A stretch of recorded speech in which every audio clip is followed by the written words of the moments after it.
2 அரசர்கள் அதிகாரம் 1. எலியாவும் அரசன் அகசியாவும். ஆகாபு இறந்தபின் மோவாபியர் இஸ்ரவேலுக்கு எதிராக கிளர்ச்சி செய்தனர். அப்பொழுது அகசியா சாமாரியாவில் தன் மேல் மாடியிலிருந்து பழகனி வழியாக கீழே விழுந்து காயமுற்றான். எனவே அவன் தூதரிடம், நீங்கள் எக்ரோனின் தெய்வமாகிய பாகால் செபியிடம் சென்று இக்காயம் எனக்கு குணமாகுமா என்று கேட்டு வாருங்கள் என்று சொல்லி அனுப்பினான். ஆனால் ஆண்டவரின் தூதர் திஸ்பேயைச் சார்ந்த எலியாவிடம், நீ புறப்பட்டு சமாரியா அரசனின் தூதரை சந்தித்து அவர்களிடம், இஸ்ரவேலுக்கு கடவுள் இல்லை என்றா எக்ரோனின் தெய்வமாகிய பாகால் செபியிடம் நீங்கள் குறிக்கேட்கப் போகிறீர்கள்? எனவே ஆண்டவர் இவ்வாறு கூறுகிறார், நீ கிடக்கும் படுக்கையிலிருந்து எழுந்திருக்க மாட்டாய், அங்கேயே செத்துப்போவாய், இது உறுதி என்று சொல் என்றார். அவ்வாறே எலியா புறப்பட்டு போனார். திரும்பி வந்த தூதரை நோக்கி அரசன், ஏன் திரும்பி வந்துவிட்டீர்கள் என்று அவர்களை கேட்டான். அதற்கு அவர்கள் மறுமொழியாக, வழியில் ஓர் ஆள் எங்களை சந்தித்து, நீங்கள் உங்களை அனுப்பின அரசனிடம் போய், ஆண்டவர் கூறுவது இதுவே, இஸ்ரவேலுக்கு கடவுள் இல்லை என்றா நீ எக்ரோனின் தெய்வமாகிய பாகால் செபூபிடம் குறிக்கேட்க ஆள் அனுப்புகிறாய்? நீ கிடக்கும் படுக்கையிலிருந்து எழுந்திருக்க மாட்டாய், அங்கேயே செத்துப்போவாய், இது உறுதி என்று சொல்லுங்கள் என்றார் என்று கூறினர். அவன் அவர்களிடம், உங்களை சந்திக்க வந்து உங்களிடம் இவற்றை தெரிவித்த ஆள் எப்படி இருந்தான் என்று கேட்டான். அவனுக்கு அவர்கள் மறுமொழியாக, அவர் மயிரடர்ந்த மனிதர், இடையில் தோற்கச்சை அணிந்திருந்தார் என்றனர். அப்பொழுது அவன், அந்த ஆள் திஸ்பேயைச் சார்ந்த எலியாதான் என்றான். உடனே அரசன் 50 தலைவர் ஒருவனை அவனுடைய 50 வீரரோடு அவரிடம் அனுப்பினான்.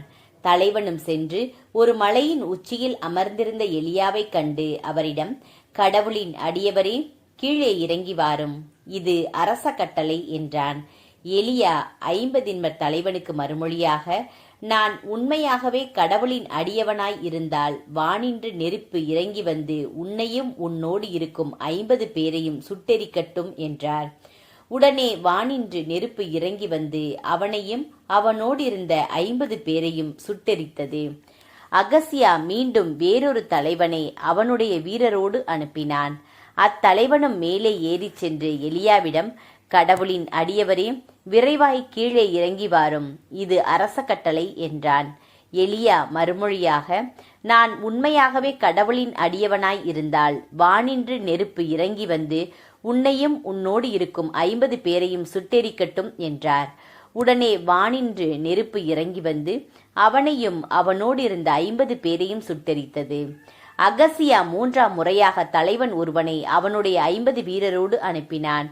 3ஆம் தலைவனும் மேலேறி சென்று எலியாவின் முன் முழந்தாளிட்டு, கடவுளின் அடியவரே, என் உயிரையும் உம் அடியாராகிய இந்த 50 உயிரையும் காத்தருளும்.